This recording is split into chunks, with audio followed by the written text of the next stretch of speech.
Hello and welcome to the Quality Matters 7th edition webinar series, where each week we are exploring one of the 8 general standards for the Quality Matters rubric, 7th edition, and provide you with an overview of the standard and some of its corresponding specific review standards. My name is Mark Cooper, and joining me on the call today is Paul Lynch, Brian Randall, Kimberly Tompkinson, and Lisa Kidder. Begin by talking a little bit about the purpose of the Quality Matters rubric.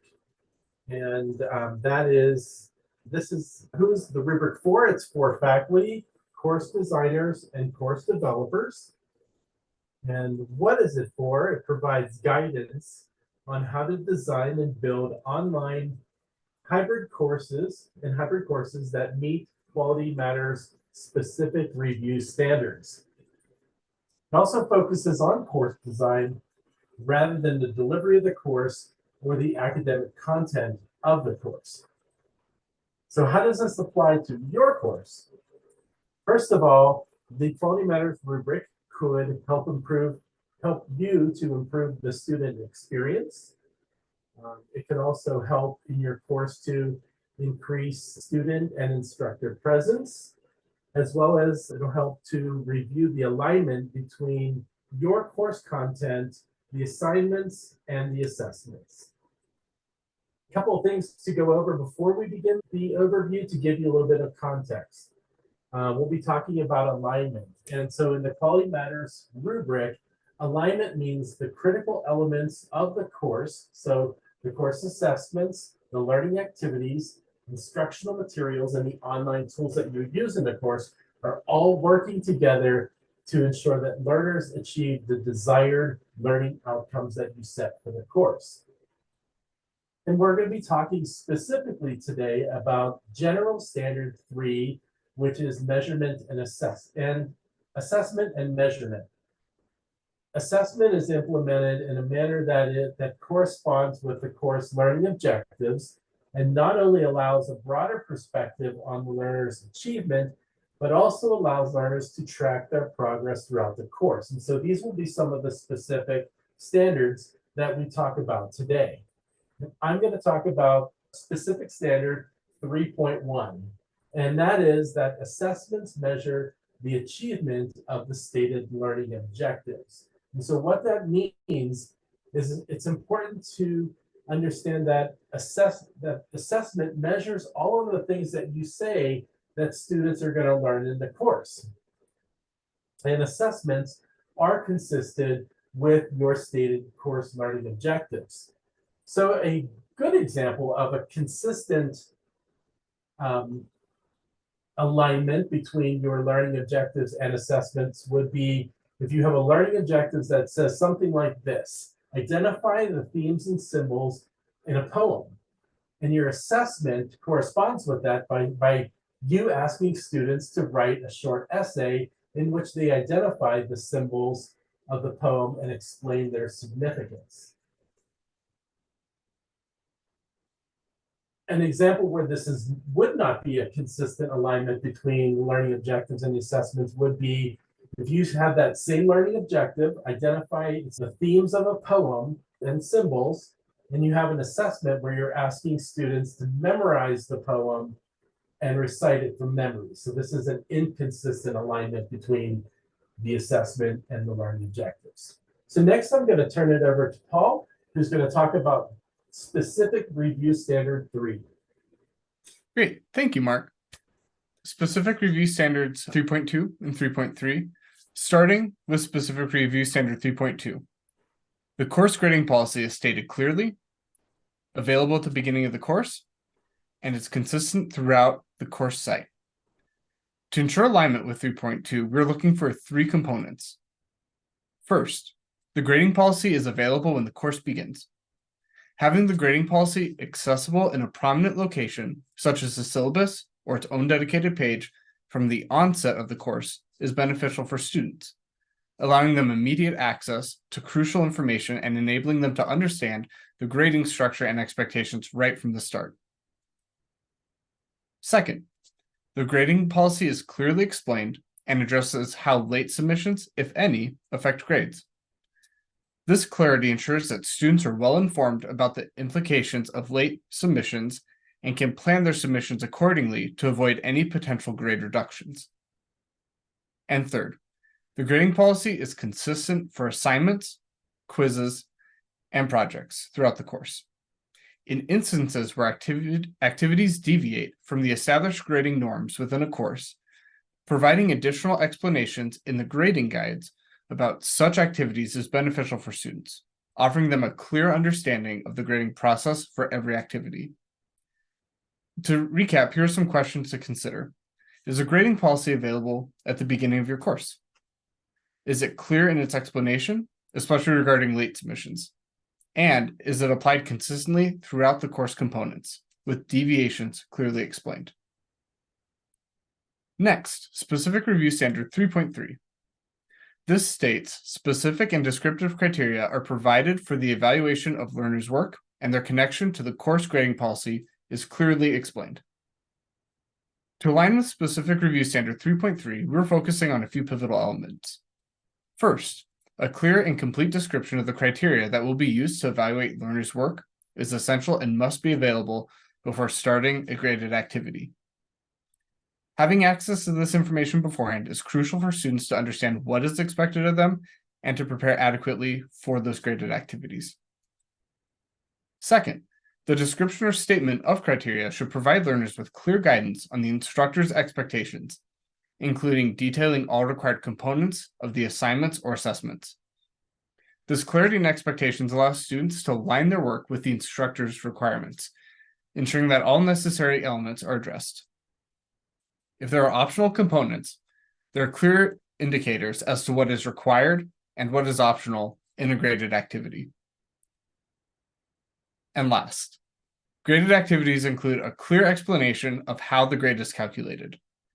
This transparency in the grading process enables students to understand how their performance on individual tasks contributes to their overall grade, allowing them to prioritize and strategize their efforts effectively. This can be achieved by including an explanation in the activity description or through the use of rubrics or grading guides. In tests, quizzes, or exams, you can provide the overall points total beforehand and include a point value for each question within an assessment.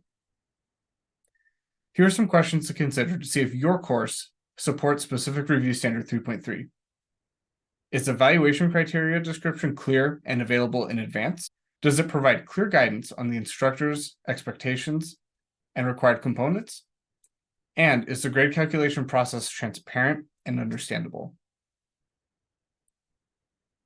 In summary, together, both Specific Review Standards 3.2 and 3.3 are integral in fostering transparency, fairness, and understanding in the grading and evaluation process.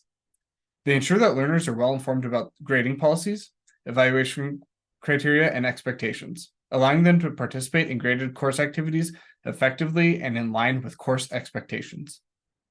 Next, Ryan will discuss Specific Review Standards 3.4 and 3.5. Great, thanks, Paul. For Specific Standard 3.4, it reads, the course includes multiple types of assessments that are sequenced and suited to the level of the course.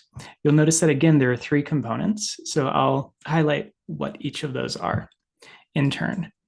So first, multiple types of assessments.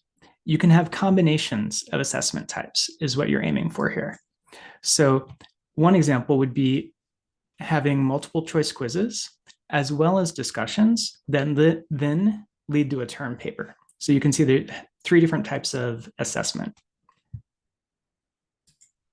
Another is that the assessments are sequenced to build on knowledge and skills throughout the term. So these assessments take place throughout the course. They don't just happen at the very end. So additionally, because they're sequenced to build, you wouldn't, for instance, if this is an information literacy course that includes writing from sources, you wouldn't in week 3 ask students to turn in a paper that is built on their own research. Then in week 6, introduce how to do research at the library. You want to make sure that it's good to have both of those skills assessed, but make sure that you are introducing and assessing them in the appropriate order for learners to be able to get the chance to learn from previous feedback that they'll receive from you. Also, the third is that these assessments are suited for the learners at this level. So that does mean that you can have both scaffolding and allowing learners to apply what they've learned, even at lower levels. So you can use scaffolding for an advanced class. You can make sure that you present how to find something in your very specific discipline, maybe in your both discipline and historical period in the library. That's a pretty advanced skill. This particular very niche journal, not just a journal from the library. So you can introduce that early, then have them build upon it later. That sort of scaffolding is great for more advanced courses. It's also great when possible, even at lower level courses, to allow learners to apply their knowledge in some sort of assessment. The other nuance that I want to introduce is that for the combinations of assessment types, another good approach when it's appropriate would be to allow students to choose between formats. That's another way that you can allow for multiple types of assessments. So for instance, for the assignment Mark mentioned earlier of identifying and analyzing symbols and themes in a poem, unless the course or module outcomes specifically say that this needs to be a written analysis, you could ask students to present this in a speech. You could ask them to turn it in a written format if that's what's preferable, or you could have them turn it in another format. Allowing a variety of formats is one way that you also might be able to meet some aspects of this standard. Up next, we'll also talk about standard 3.5. This one reads that the types and timing of the assessments provide learners with multiple opportunities to track their learning progress with timely feedback. So this means that smaller, lower stakes assessments allow students to receive feedback early enough to then build upon it later. This feedback might be from the instructor, it might be built into assessments, or it might also be from other learners. So what are some examples of those? For instructor feedback, you could, for instance, require a draft submission early enough for you to give feedback on the draft prior to them later submitting a finalized draft. For feedback that is built into assessments, that could be self-check quizzes that have automatic feedback for each answer choice. For this one, it's important that it doesn't count if you're just saying, you got this wrong, you got this right, this is the score. Instead, if this is a multiple choice, you would need to make sure that the automatic feedback for each of the possible choices explains why it's right or why it is wrong, so that the students could get that very specific feedback from this sort of automatic tool. And third, for learner-to-learner feedback, peer reviews or peer critiques, ideally with some opportunity for the learner to produce an artifact about their own self-reflection, that would be another excellent way to meet the learner-to-learner feedback possibility. So that's standard 3.5. Up next, Kim will tell us about standard 3.6. Thank you, Ryan. Okay, standard 3.6 is really focused on the way that you provide instructions and guidance in your course assessments with respect to academic integrity. So in order to meet this standard, you will give your students clear instructions about how to maintain academic integrity as they complete assessments. For example, you may direct students to Wikipedia as a starting point for their research, but instruct them to use other sources for citing information. And the more clear you are in your instructions, the easier it will be for students to comply with what is expected of them, not only to successfully complete the assignment or assessment, but also to maintain academic integrity while doing so. And with the introduction of ChatGPT and other AI technologies, it has become necessary to address these tools, especially if you want to allow students to use them. This is another area where clear instructions and clear expectations are essential. And ISU has formed a committee to address the needs of the university and the concerns surrounding AI technologies. And so we would encourage you to reach out to them if you have questions or concerns about AI tools. If you would like to learn more about Quality Plus, you can simply scan that QR code that you see on the screen, and alternatively, you can access this slide by selecting that link that I just put in the chat. The Quality Plus program at ISU is part professional development and part quality assurance for one of your ISU courses. The program is designed to increase knowledge, skills, and abilities in online teaching, and also to increase those same things in developing online courses. And we also work to create quality online courses at ISU. Additionally, we have more information that you can access by either, again, scanning the QR code there on the slide, or accessing it with the link in the chat that I'm going to place here now. That will take you to this slide with the clickable links. We have several TigerTracks articles in our knowledge base. So if you select the Moodle ISU TigerTracks link, it will take you to all of those articles that are searchable, where you can find how-tos and a lot of other information about how Moodle works here at ISU. We also have a collection of videos that we've created in our ITRC video library that you can access on demand anytime. And we continually add to that library. So check back often so that you can see the latest and greatest that we have created. And then we always welcome you to join one of us at the ITRC to discuss your course, to meet with us, or to work through any issues that you might be facing. You can contact us at itrc@isu.edu, call us at 208-282-5880, or come visit us in the basement of the O'Boler Library in room B17. And also be looking for future Wednesday webinars. And our next Wednesday webinar is coming up on October 4th, and it will be an open office hour. This is your opportunity to ask whatever questions you have and to discuss your course and your specific course needs and the needs of your students. So we encourage you to join us next week. And then watch for further announcements in Idaho State Today, and look at what the ISU events calendar has on there, because we put them on the events calendar as well. Thank you for joining us today to discuss Quality Matters Standard 3. And we'll also be covering the rest of the standards. So we'll resume that after our open office hour next week.